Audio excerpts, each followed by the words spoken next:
What would you do if one day your closest friend confessed to you that he couldn't remain faithful, struggled with compulsive sexual behavior, and had engaged in inappropriate conduct? How would you react? Would you choose to end a friendship that's lasted over 20 years to uphold your own moral principles? This is exactly what happened to Seth Rogen when his longtime friend James Franco admitted to such troubling behavior. Once a shining star on the Hollywood Walk of Fame, James Franco has since become a figure known for his controversies surrounding sexual misconduct, tarnishing the image he once built so carefully. But it doesn't stop there. Franco has faced multiple disputes and scandals beyond these allegations, leaving the public questioning who he truly is behind the glitz and glamour. So how have all these controversies affected James Franco? Can he ever reclaim the fame and admiration he once had? What is his life like today? In this video, we'll dive deep and answer all these questions, revealing the full story behind the headlines. Strong-willed, distinctive, and sometimes exasperating to audiences, James Franco has always been a figure people love and love to hate. Yet, beyond all the controversies, no one can deny the talent of this actor, director, and producer. Born on April 19, 1978 in Palo Alto, California, James grew up in a family immersed in the arts. His father, Douglas Eugene Franco, worked in Silicon Valley, while his mother, Betsy Franco, was a writer, artist, and actress. She was the one who passed on the artistic spark to James. His two younger brothers, Dave and Tom Franco, also pursued acting. Tom is less well known, while Dave has gained recognition for films like Now You See Me. It's hard to imagine that the bad boy James was once a shy, high-achieving boy who consistently scored top marks on his SATs. But adolescence brought its share of recklessness and rebellion, and young James frequently ran into trouble with the law, underage drinking, graffiti, and even petty theft. Fortunately, instead of spiraling down a destructive path, James was given a second chance by the court, and he seized it. In 1996, James graduated from Palo Alto High School and enrolled in English at the University of California. But it was around this time that his passion for acting began to intensify. Despite his parents' objections, he left school to fully pursue the arts, joining the Robert Carnegie Acting School for 15 months of rigorous training. During this period, James worked part-time at McDonald's to make ends meet, and it was there that he honed his voice, learned interpersonal skills, and gained confidence in his own abilities. As he once told the Washington Post, "McDonald's was there for me when no one else was." James's journey onto the screen began in 1997 with small roles, but his first major breakthrough came in 1999 with a lead role in the television series Freaks and Geeks. Although the show was canceled after its first season due to low ratings, it gradually gained recognition and now ranks 61st on IMDb's list of greatest TV shows of all time. James Franco's career truly took off when he portrayed the legendary actor James Dean, earning him his first Golden Globe for Best Actor at just 24 years old. Producers began to take notice, with Robert De Niro casting him in City by the Sea, and he continued to stand out as Harry Osborn in the Spider-Man series, where he embodied a complex character, both a friend, a rival, and an unintended adversary to Peter Parker. Franco became known for his intense dedication to his craft. Although he disliked smoking, he learned to smoke in order to fully portray James Dean. He trained in boxing for 8 months to prepare for Annapolis, never shying away from challenges or hardships.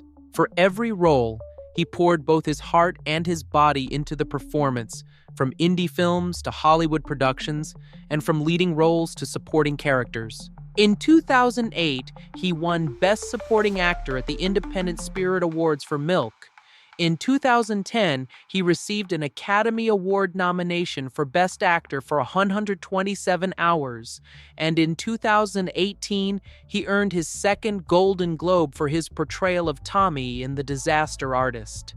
Beyond acting, James has also ventured into directing and producing, leaving a strong mark across multiple facets of the industry. Off-screen, James is just as multifaceted. Standing 1.8 meters tall, exuding masculinity, and passionate about art, he has been romantically linked to several high-profile names, including Amanda Seyfried, Emilia Clarke, and Lindsay Lohan. In 2006, he returned to academia, graduating from the University of California with a 3.5 GPA, then continued his studies in New York, pursued 3 graduate programs, and even began a PhD program at Yale, while also enrolling in a design program in Rhode Island. Not only that, James Franco is also known for being a close friend of Seth Rogen. Their friendship, which has lasted for more than 20 years, has even become something of an iconic Hollywood bromance. If you're wondering how this friendship began, let me explain in more detail. They first met on the set of Freaks and Geeks, when Rogen was just 17 and Franco was 22. However, they didn't work together for quite some time afterward until they reunited on the set of Pineapple Express in 2008. Rogen once shared on CBS's The Early Show, "We never argued or fought at all. It's just that after Freaks and Geeks, he became famous way too fast, while I was sitting on my couch studying this script for 2 years," Rogen joked, referencing the movie about 2 stoner characters. From that point on, their friendship and collaboration grew stronger than ever. They worked together on projects such as This Is the End, 2013, The Interview, 2014, Sausage Party, 2016, and The Disaster Artist, 2017. At SXSW in 2017, Rogen said, "I'm making a movie with Franco almost every year, and this year it's both Franco brothers," referring to James and his younger brother Dave Franco, who also appeared in The Disaster Artist. Moreover, when discussing their willingness to go all out for comedy, both Franco and Rogen admitted during a Q&A with Moviefone that they trusted each other to the extent that they could do anything to make the audience laugh. Franco said, "I think the lesson he taught me is if it's funny, you can do just about anything." One might have thought that this friendship and collaboration could continue for many more years, but Franco's later serious behavior pushed their bond to the brink of collapse. At the height of his career, James ran into trouble with the controversy surrounding The Interview in 2014. The film, starring Seth Rogen and James Franco, immediately sparked global attention. The premise sounds simple. 2 journalists are tasked with interviewing North Korean leader Kim Jong-un, but then they are given a CIA assignment to assassinate him. Tense enough, right? The film was scheduled to release in the US on October 14th, but even before its premiere, it had triggered outrage worldwide. In the official trailer, a CIA character bluntly calls North Korea the most dangerous country on Earth, adding even more tension to the storyline. Actor Randall Park played Kim Jong-un, appearing imposing, smoking a cigar, and surrounded by a formidable security detail, making the fictional portrayal both humorous and intimidating. But the reaction from Pyongyang was no joke. According to the South China Morning Post, citing KCNA, North Korea's official news agency, a spokesperson for their foreign ministry condemned the film as a product of gangster filmmakers and stated it should never be shown. He emphasized, "The production and screening of a movie depicting an attack on our supreme leader is an act of war, immoral terrorism, and completely unacceptable." North Korea didn't stop at warnings. They demanded that the US government ban the film and threatened merciless and decisive retaliation if their demands were not met. And from that moment, Franco's public image began a steep, uncontrollable decline. James Franco's first major controversy began with flirtatious messages sent to a Scottish teenager, Lucy Clode, back in 2014. The situation escalated when Lucy revealed the private messages exchanged between her and the actor. In fact, the two had previously met backstage at a Broadway play where James took notice of Lucy. Instead of starting a mature relationship after only a few casual exchanges, James invited Lucy to meet at a hotel.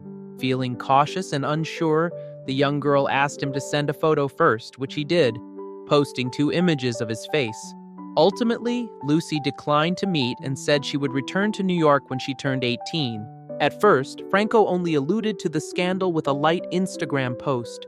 "Parents, keep your teen children away from me," which he soon deleted.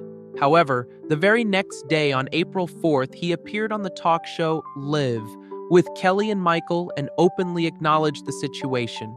He did not shy away from expressing his embarrassment to the hosts and audience, leaving many viewers surprised. James shared, "I didn't want to come on this show and I really felt awkward. I was very ashamed. I guess I'm like anyone else online. The social media world is more complicated than you think." This is how young people meet today. But now I realize I was inexperienced in dating and didn't understand how the other person might respond. You meet someone privately and feel affection, but you don't truly know them. I misjudged the situation and learned an important lesson for myself. It's clear that James acted too hastily and recklessly by arranging a hotel meeting in New York, especially considering Lucy was only 17 at the time. He admitted, "Unfortunately, I was living a very good life, but that doesn't mean I wasn't embarrassed about setting up a date. When these things become public, the embarrassment doubles." Even though the hotel meeting with a 17-year-old was legally permissible under New York law, the 35-year-old actor faced significant public backlash. Instead of hiding or denying the situation, James chose to confront it openly, and his honesty and candor were praised by the talk show hosts. Meanwhile, Lucy's family in Scotland expressed outrage that their teenage daughter had been approached by a Hollywood star while visiting the US for a short trip. Her grandmother said, "I think he deserved a serious reprimand. I know Lucy's father wouldn't hesitate to go there and teach him a lesson. Lucy wasn't even 18 yet. It's appalling that a man of his age would behave that way, let alone a movie star." One can't help but wonder whether James's joking attitude about the incident was a sign of embarrassment, or if he truly felt no remorse. Public scrutiny of his behavior intensified when past incidents resurfaced. An old photo emerged showing James Franco embracing a girl from behind who was just 15 years old. Immediately, this image fueled further speculation about the actor's character, generating widespread discussion. Less than a month later, Franco shocked the public again by posting a provocative Instagram photo of himself shirtless, sweating, with his hand inside his clothing. The image ignited a wave of criticism, significantly damaging his public image and escalating the controversy surrounding him. Adding to the chaos, his friend Seth Rogen at the time downplayed the incident and joked about James' behavior on Saturday Night Live, framing it as harmless comedy. Franco, meanwhile, engaged with the jokes on Instagram and appeared to find them amusing. But did James stop there?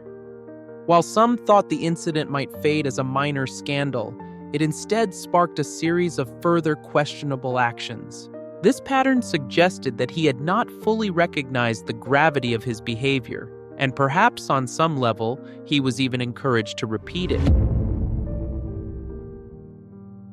James Franco essentially sabotaged his own career amid a series of serious allegations. Between 2017 and 2021, Franco became the center of multiple accusations regarding misconduct and abuse of power. It all erupted during the 2018 Golden Globe Awards, when Franco wore a pin in support of the Me Too movement. At first glance, it appeared to be a show of solidarity with survivors, but in reality, it backfired dramatically. Almost immediately on social media, especially X, numerous women called out Franco as hypocritical, and his previously spotless public image began to unravel. Not long after, the Los Angeles Times published an in-depth investigation into Studio 4, the acting school Franco had once run. According to the report, at least 5 women officially accused Franco of inappropriate or exploitative behavior, most of them students at Studio 4. The allegations claimed that Franco had abused his power, promising career opportunities while pressuring students into sensitive situations or performing scenes they were not properly informed about. Critics also noted that Franco's masterclass program overemphasized intimate scenes, creating an unsafe environment. Former student Sarah Tier Keplin shared that she experienced uncomfortable situations on set, including private images being circulated without her consent and being asked to participate in sensitive scenes without sufficient protection. Two other actresses also described stressful and pressurized experiences on Franco's sets, reporting that he became angry when his expectations for these scenes weren't met. Hilary Dusaume, a student in 2012, initially described Franco as generous and supportive of ambitious young actors. Everything seemed promising at first. However, her perspective changed when she and a few other female students were cast in a project she believed was an art film. Another student, Natalie Schmiel, recalled that the scene she participated in was originally described as a commercial for 7 For All Mankind jeans. But when filming began, both women felt uncomfortable. They described the shoot as taking place in a club setting with unprofessional practices, creating a tense and pressurized atmosphere. Hilary recounted that during the shoot, Franco approached the female actors, wearing masks and lingerie at the time, and asked, "So who wants to take their top off?" When no one volunteered, he left in anger, leaving the actresses feeling embarrassed and hurt. Hilary stated, "I felt I was chosen for my effort and ability, but realizing that it seemed related to my appearance felt completely unfair. I don't think he started with ill intentions, but clearly the path he took ended up harming many people along the way." Schmiel also recalled a similar moment when Franco asked the female actors to remove clothing and visibly expressed anger when they refused. "He exploited our eagerness to work and be part of something significant," she said. "We were all young, hopeful actors, but then faced moments that left us confused and stressed." Violet Paley noted that Franco used his position to pressure her while she was undergoing addiction treatment. Notably, Franco's lawyer later insisted that he did not make any of the requests the women alleged. Yet with 5 women coming forward independently, the consistency of the accusations suggested that there was indeed a serious problem. This situation culminated in formal lawsuits filed in 2019, claiming that Studio 4 had become a sexualized training environment disguised as an art school. Ultimately, in 2021, Franco settled the matter, paying over $2.2 million without admitting any wrongdoing. The personal consequences for Franco were severe. Seth Rogen, his close friend of more than 20 years, publicly stated he would no longer collaborate with him. Their 2-decade-long friendship ended. In a 2021 Sunday Times interview, just months after Franco, then 46, settled the lawsuits regarding allegations of misconduct, Rogen spoke candidly about the situation. He said with a tone both serious and emotional, "I cannot condone harassment or exploitation, and I will never cover for anyone who behaves in that way or knowingly puts someone close to such a person." His words served as a strong statement of ethics and personal boundaries, leaving listeners in awe. He continued to explain his time away from Hollywood. "I'm grateful to still be working, but during the legal proceedings, I could hardly participate in any projects. Then the pandemic hit, and everything almost froze. I made sure to use that time productively, and no matter what happened in my past, I needed to completely change the way I live." From his account, one can clearly sense Rogen's frustration, disappointment, and resolve. Someone witnessing the scandal while choosing to stand by what was right. Other colleagues, like Tyrese Gibson, also expressed discomfort and kept their distance from Franco at public events. As time passed and the controversy began to settle, James Franco finally spoke out to acknowledge his past actions. In an extensive interview on the Jess Cagle podcast, the 43-year-old actor candidly admitted that he had engaged in relationships with students at the acting school he once ran. Without holding back, he stated, "I slept with students and that was wrong." These words resonated like a wake-up call, reminding everyone that even the brightest stars can stumble. Franco also clarified that he had never established the school with the intent to exploit or take advantage of young women. However, at the time, he admitted that he justified his misconduct with the mindset, if it's consensual, it's okay. He acknowledged that his judgment was clouded, unable to recognize boundaries or foresee the consequences of his actions. Notably, these comments marked the first time Franco had publicly addressed the allegations in depth, nearly 4 years after they were first reported. Back then, the Los Angeles Times reported that 5 women had accused him of inappropriate behavior. Later, in October 2019, 2 women filed civil lawsuits alleging that Franco had exploited aspiring actors and coerced them into performing scenes at his school, a case that shocked the public. Franco explained that much of this behavior stemmed from a long-standing struggle with addiction. Having developed an alcohol dependency at a young age, he successfully became sober, only to replace it with a sex addiction. "It's such a powerful drug," he said. "I got hooked on it for 20 more years. The insidious part of that is I stayed sober from alcohol all that time, but I fell into something else."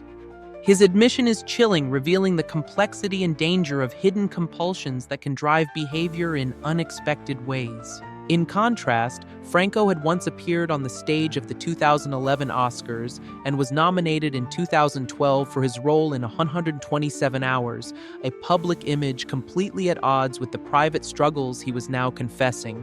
With court filings now on record, he has agreed to pay $2.2 million to settle the 2019 civil lawsuit, a substantial sum, but one that represents acknowledgement of responsibility and a first step toward making amends. During the podcast, Franco also shared that since 2016, he has been in recovery from sex addiction and has been doing a lot of work to change himself.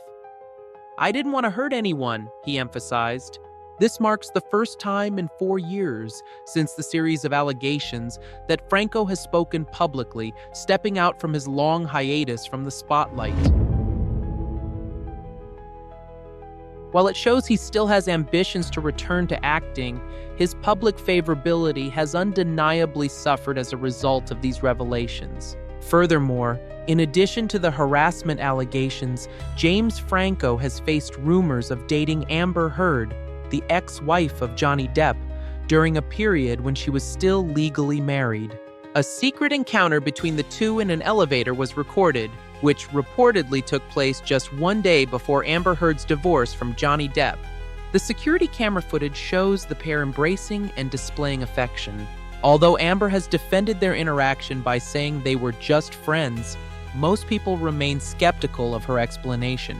At the same time, Franco's public image has taken a further hit, making it clear that his path back to Hollywood and public favor is likely to be a challenging one.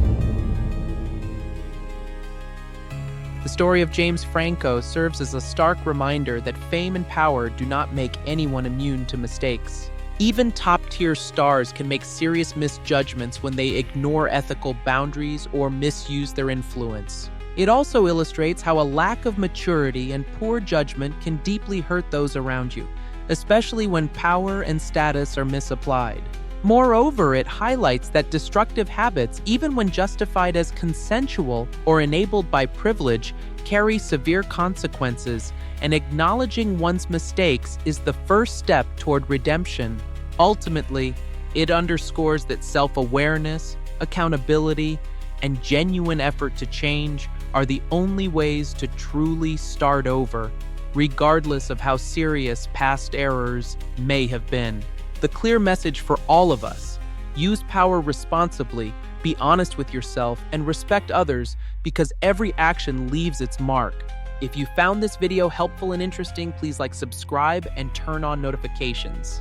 Every comment you leave is meaningful to us and a great help in preparing future content. If you have any questions or topics you'd like us to explore, please leave them in the comments. We'll continue striving to bring you better content and deeper stories. Wishing you good health and hope that each day is filled with wonderful moments. Thank you, and see you in the next video.